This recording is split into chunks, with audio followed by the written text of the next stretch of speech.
السلام عليكم واهلا بيكم في فيديو جديد من قناه جديده، قناه شندو. انا اسمي محمد كرم اساسا بس الشهير بشندو.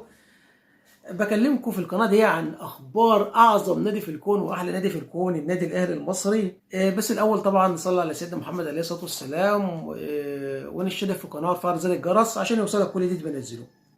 اول حاجه اكلمك فيها ان النادي الاهلي كان المفروض هيلعب النهارده الثلاثاء الموافق 10 ديسمبر 2024 10 12 2024.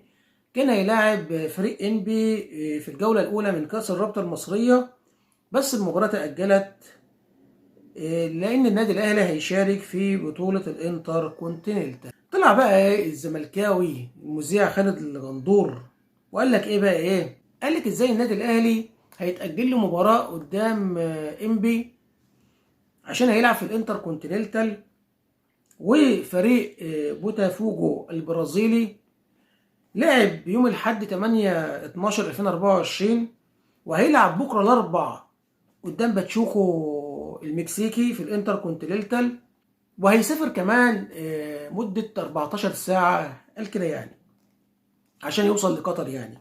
وقال كمان ان تأجيل مباراة الاهلي في كأس الرابطة المصرية امام انبي عيب ومفيش نظام في الكرة المصرية خالص. يا خالد يا غندور، انا عايز اقول لك على حاجة بس حطها في دماغك، يعني انتوا اكبر فريق الزمالك ده يعني بيتأجل له مباريات وعشان بطولات هايفة زي مثلا بطولة الكونفدرالية. وبعدين يا عم ده النادي الاهلي، النادي الاهلي اعظم نادي في الكون وبيشرف الكره المصريه والافريقيه، فايه يعني لما يتاجل له ماتش ولا مباراه في كاس الرابطه المصريه ما تتحرق كاس الرابطه المصريه يا عم، في ده هيفيدنا بايه يعني؟ لكن دي بطوله الانتر كونتيننتال اللي فريقك ما شافهاكش خالص، ولا انت شفتها ولا لعبت فيها ولا ان شاء الله ولا هتشوفوها ولا تلعبوا فيها ان شاء الله.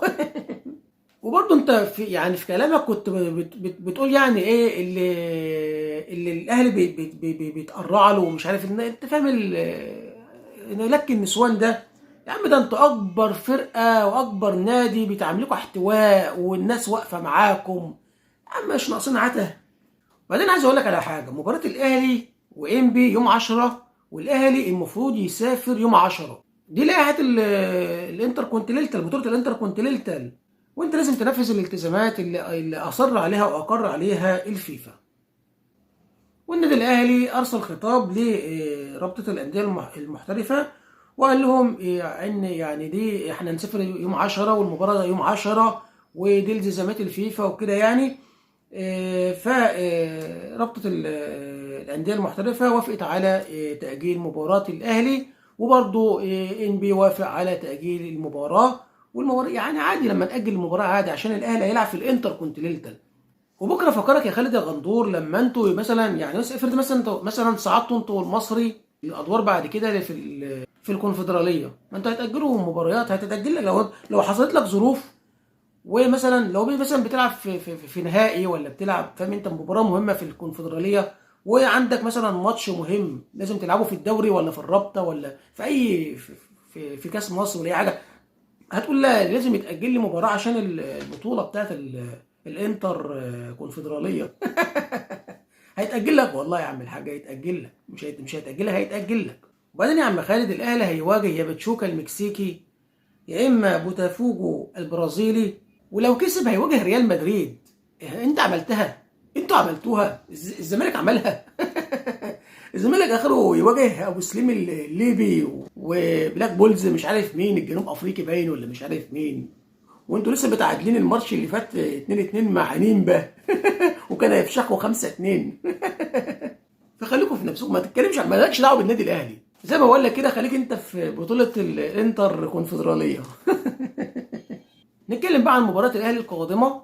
مباراة الأهلي القادمة هتكون يوم السبت، وهتكون الساعة 7 بتوقيت مصر 8 بتوقيت السعودية، وهتكون قدام يا إما باتشوكا المكسيكي يا إما بوتافوجو البرازيلي. طبعا الفرقتين دول هيلعبوا بكرة الأربعاء الساعة 7 بتوقيت مصر 8 بتوقيت السعودية، والمباراة تذاع عبر قناة بي إن سبورت 2. الفائز هيلاعب النادي الأهلي، والفائز بقى من مباراة الأهلي هيلاعب ريال مدريد في النهائي يوم الاربعاء الموافق 18 ديسمبر 2024 18/12/2024 الساعة 7 بتوقيت مصر الساعة 8 بتوقيت السعودية. وانا عايز اقول لك على حاجه، انا مطمن ان شاء الله يا رب، انا مطمن الاهلي هيكسب ان شاء الله المباراه دي، ان شاء الله ان شاء الله يا رب. قول بس انت يا رب، كل جمهور الاهلي يقولوا يا رب. يعني ليه بقى؟ لان لاعب بوتافوجو استفز النادي الاهلي، وجماهير النادي الاهلي بتحب الحته دي قوي. استفزهم. قال بقى ايه؟ خلي بالك، قال لك ملخص الكلام يعني، بص كده يا عم الحاج، احنا هنواجه ريال مدريد وهنكسب ريال مدريد وهنتوج بالبطوله دي. وما جابش سيره الاهلي ولا جاب سيره ايه باتشوكا، تجاهلهم خالص. قال لك كده على طول كده، هو وش كده اهو، احنا هنكسب ريال مدريد وهنتوج بالبطوله. وانا بقول لك في فرق كتيره برضو تحدوا النادي الاهلي واستقلوا بالنادي الاهلي واخدوا على قفاهم في الاخر، زي الهلال السعودي والاتحاد السعودي والعين الاماراتي، فاهم انت؟ وفرق ثانيه برضه زي مثلا الرجاء والمغربي، فاهم انت؟ ففرق كتير كانوا بيستقلوا بالنادي الاهلي واخدوا في الاخر على قفاهم، يعني اللي اخد اربعه واللي اخد ثلاثه كده، يعني اخرهم العين اخد ثلاثه يعني.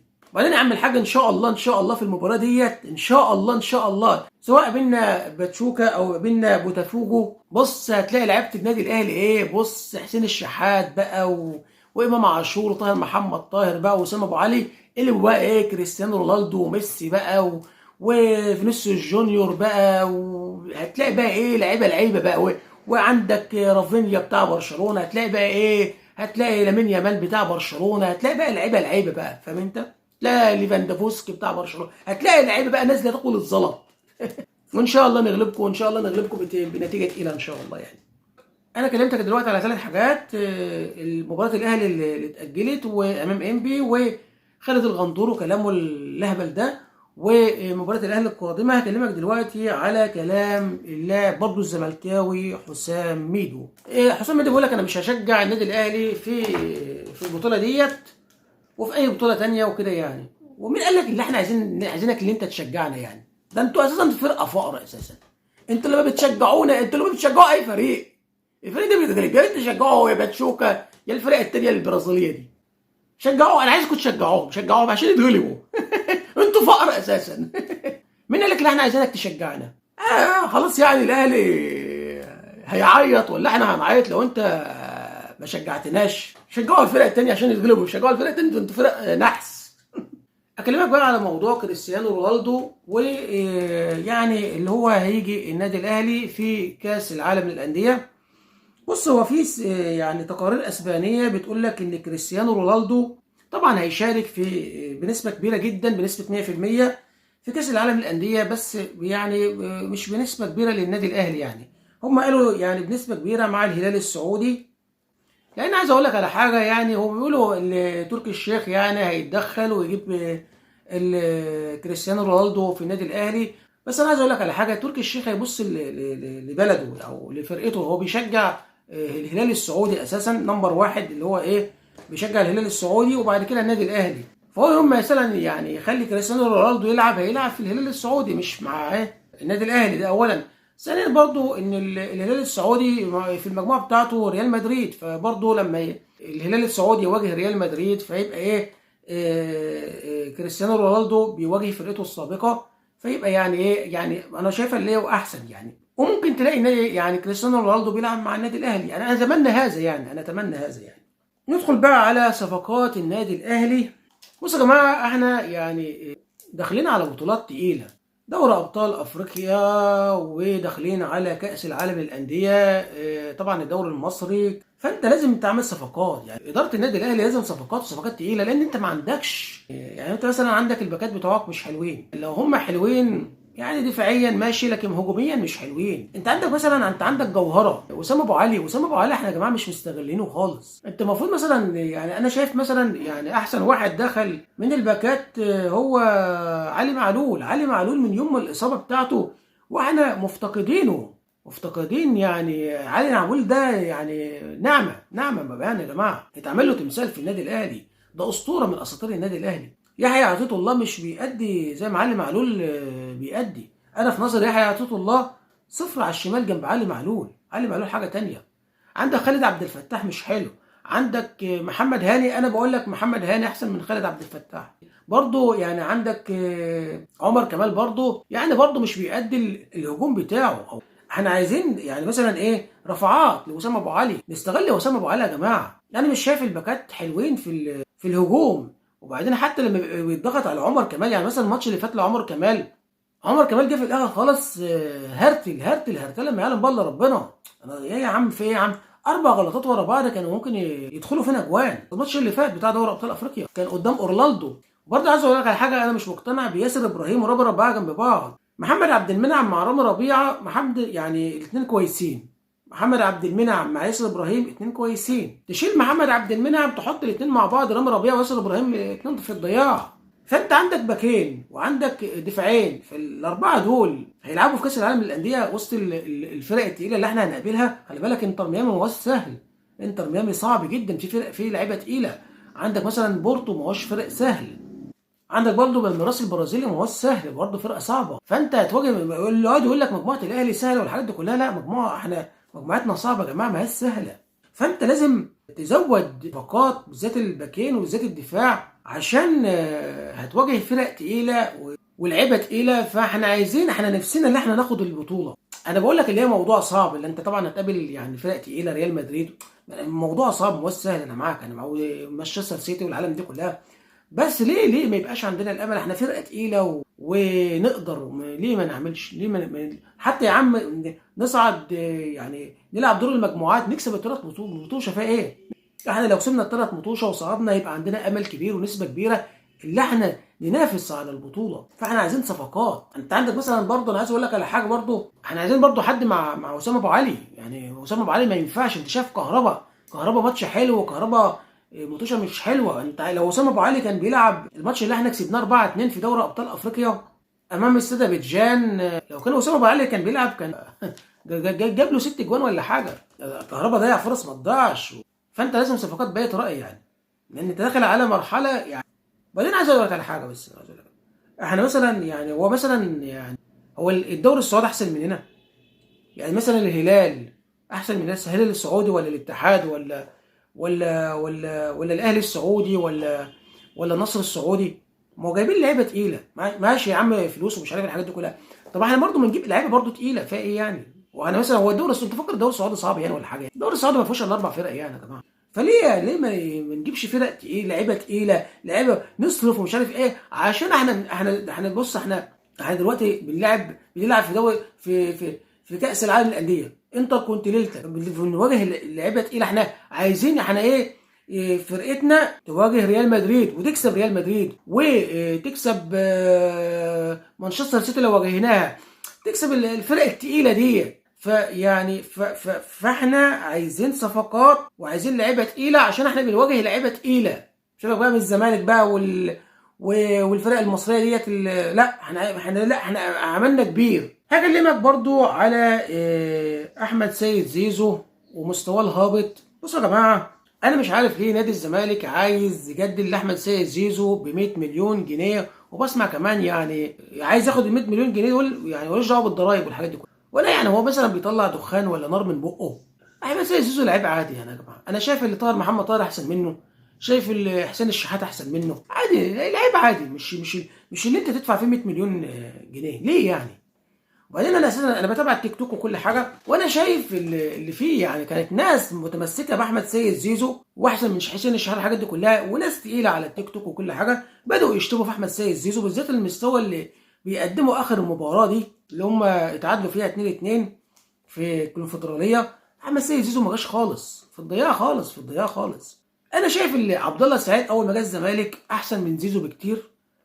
نصر ماهر اول ما جه الزمالك احسن من زيزو بكتير. انا بقول لك محمود بنتايج احسن من زيزو بكتير قوي، بيعمل حاجات احسن من زيزو بكتير خالص. فزيزو في مش اللي انت تدفع فيه 100 مليون جنيه. انت المفروض اساسا يعني يعني حتى في ناس على التيك توك تقول لك ايه، بالسلامه يا عم، مش عايزينك يا عم، 100 مليون جنيه احنا لاقيين ناكل. فيعني كتير قوي انت تدفع لاحمد سيد زيزو 100 مليون جنيه.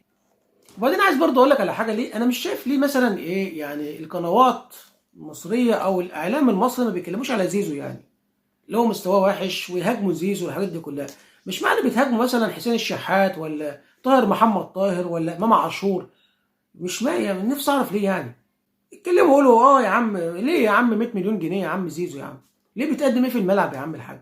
ده لعيبه الاهلي ما ياخدوش المبلغ ده حتى قديما يعني سابقا يعني انت عندك ابو تريكه ولا وائل جمعه ولا عماد متعب ولا بركات ولا يعني كانوا بياخدوا المبالغ دي ليه يا زيزو انت بتعمل ايه في الملعب؟ ده انت كل جوانك ضربات جزاء، مش شايفك بتأدي حاجه في الملعب يا عم الحاج؟ مش بتاخد بطولات، بتعمل حاجه، بتاخد دوري ابطال افريقيا؟ امال لو بدل بتاخد دوري ابطال افريقيا ولا بتلعب في الانتر كونتيننتال ولا بتلعب رايح كاس العالم للانديه ولا كنت بتلعب اساسا في كاس العالم للانديه سابقا، ده انت اخركم كونفدراليه وبتلعبوا ابو سليم الليبي ومش عارف يا عم ام سليم وخالد سليم ومش عارف ايه يا عم الحاج. فنفسي اعرف ليه الاعلام ما بيتكلمش على زيزو وليه ما بيهاجمش زيزو اللي هو مستواه وحش. وبرضه انا شايف ان زيزو بالمستوى ده ما ينفعش يلعب في منتخب مصر. ده حسين الشحات في عز تألقه ما كانش حسام حسن بياخده من منتخب مصر. انا مش فاهم ليه بيهاجموا النادي الاهلي ولاعيبه النادي الاهلي لكن سايبين لعيبه نادي الزمالك وبيفخموا في لعيبه نادي الزمالك. برضه هكلمك برضه على متحف نادي الزمالك. نادي الزمالك عمل متحف وافتتحه. بقول لك واحده اساسا على اليوتيوب مشهوره على اليوتيوب. انا بسمع ناس يا لازم اسمع ناس يا عم الحاج اقول لك يعني لازم اسمع ولازم اقول لك يا عم الحاج بدون ذكر اسامي يعني. تقول لك اللي ده متحف ولازم نعمل يعني مواعيد اللي الجماهير تيجي المتحف ده وتشوف بطولات الزمالك وتاريخ الزمالك ومش عارف ايه وعشان يدخل فلوس يعني تعملوا تذكره ومش عارف ايه بس ما تبقاش تذكره غاليه عشان الدنيا غاليه ومش عارف ايه بس لما تبقى جماهير الزمالك تخش المتحف وتشوف المتحف تشوف تيشيرت مش عارف مين ولا جزمه مش عارف حازم امام ولا تيشيرت مش عارف مين بطوله مين؟ بطولات مين؟ انتوا عاملين نفسكم بطولات ايه؟ دوري وكاس ما هو الاهلي بياخد دوري وكاس انتوا من 2002 ما خدتوش دوري ابطال افريقيا بطولات ايه ونيله ايه ونيله ايه وعمرو الدرديري يقول لك إيه اكبر قلعه رياضيه مصر زي متحف ولا زي بطولات ريال مدريد. ريال مدريد يا عم الحاج ده ريال مدريد بعد الاهلي في البطولات.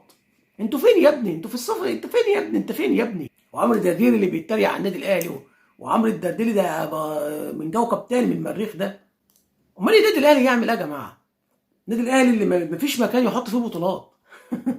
النادي الاهلي اللي معاه 12 دوري ابطال افريقيا وبنفكر النهارده السنه دي في ال 13 وان شاء الله ناخدها. فانتوا مش اكبر قلعه رياضيه في مصر انتوا اكبر قلعه مضحكه في مصر. برضه هكلمك على اللاعب احمد شاهين لاعب المنصوره اللي كان المدرب بتاع فرقه المنصوره نزله 5 دقايق تبديل يعني وبعدين بعد يعني هو نزله بعد 5 دقايق راح مطلعه فاللاعب ما كانش راضي يطلع واللاعب اتنرفز واتضايق ازاي ما لمسش الكوره بيقول لك هو كمان ما لمسش الكوره فاللاعب دمه اتحرق والحاجات دي كلها بص هو اللي شغلني في الموضوع طبعا هو صعب عليه اللاعب صعب عليا يعني انت ازاي بتنزله بتطلعه بعد 5 دقايق فدي اهانه. وبعدين اللاعب اتنرفز ودمه اتحرق فراح يضربه راح يضرب المدرب فهو راح يضربه اساسا جايبين الصوره المدرب بيضحك المدرب بارد المدرب سئيل. طبعا هو اللاعب طلع لابراهيم فايق واعتذر وقال لهم انا يعني يا عم انا بعتذر لمصر كلها وانا بعتذر للكوره خالص. دمه محروق يا جماعه ما تظلموش حد يا جماعه ما تجوش على حد يا جماعه ما ده لاعب برضه ليه برضه يعني ليه اسره وكذا وليه عايز ينجح ولسه وبعدين يا عم هو لو بيقول لك المدرب بيقول لك هو مش ملتزم بتعاليمي ولا بيجي فاهم انت بيلبخ فيه يعني ما بيسمعش الكلام دي كلها وانا ايش دراك ان انت كلامك صح وانا كنت عايش معاك. احنا شفنا واقع بعينينا شفنا اللي انت نزلته يلعب المباراه تبديل بعد 5 دقايق انتوا بتطلعوا ما يلمس الكوره. طب انت بتنزله ليه؟ طب انت بتهينه ليه؟ طب انت بتقل منه ليه؟ فما تجيش على حد يا جماعه ما تظلموش حد يا جماعه حرام يا جماعه حرام. بس انت تشوف اللعيب المدرب وهو بيضحك ينعلقه برودك يا اخي ده انت بارد. اخر حاجه اكلمك بقى فيها ان النهارده الثلاث الموافق 10 ديسمبر 2024 10 12 2024 ليفربول هيواجه فريق جيرونا في الجوله 6 من دوري ابطال اوروبا الساعه 8 الا ربع مساء بتوقيت مصر وهتكون المباراه مذاعه بقناه بي ان سبورت 2.